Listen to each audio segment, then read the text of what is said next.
Muy buenos días, mi nombre es Héctor Carlos Antonio Velasco Torres y voy a hablar sobre las variantes léxicas y culturales de los pueblos hispanoparlantes. Primero que nada necesitamos saber qué es una variante léxica. Las variantes léxicas son las palabras que son características de un lugar determinado. ¿A qué me refiero con esto?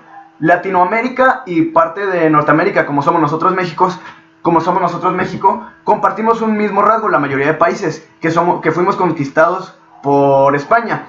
Esto nos vuelve a todos con un rasgo específico, el cual es que nuestro idioma es el español, pero de nuestro propio idioma, debido a distintos rasgos, tanto sociales como culturales, se desglosa un propio lenguaje.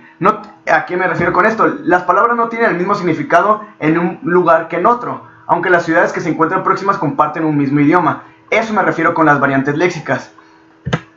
También debido a sus factores culturales se dan las variantes culturales, que estas pueden afectar el proceso de comunicación, tanto en las actitudes como la organización social, los roles, el lenguaje, la comunicación no verbal y el tiempo en el que se esté dando.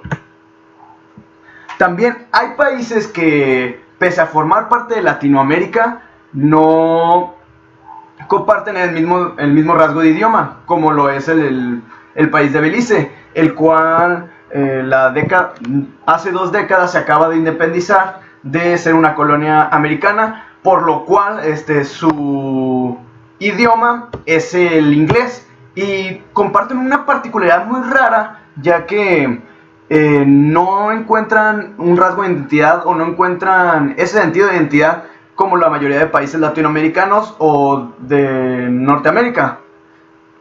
Pero a diferencia de Belice, hay países, bueno, técnicamente no es un país, es una república confederada a los Estados Unidos. Estoy hablando de Puerto Rico, que pese a que son una colonia en teoría de Estados Unidos, también comparten ese rasgo y ese sentido de latinoamericano. Las variantes léxicas, ejemplos que podemos encontrar de ello, es por ejemplo a la hora de referirnos a un amigo. En México nosotros conocemos a un amigo como un compa, o hasta nos podemos referir con solamente 2 letras, el cual se produce el sonido de oye güey. También, pero en Chile, al amigo se le conoce como weón, y en España se le puede conocer como tío. Otro ejemplo es el camión. Nosotros, y principalmente, y esto es un propio ejemplo de los regionalismos que existen dentro de un propio país. Aquí en Guadalajara nosotros al camión lo conocemos como chato. O en otras regiones del país lo pueden conocer como el micro o distintas variedades de transporte público. Pero en otros países al camión se le puede conocer, en Paraguay lo conocen como el propio colectivo. Otra variante léxica pasa con el dinero. En México nosotros conocemos el dinero como la feria, como lana, etc. Y en España lo conocen como pasta. Los pasteles, acá nosotros conocemos el pastel como pastel, o sea, identificamos que es un pastel para un cumpleaños.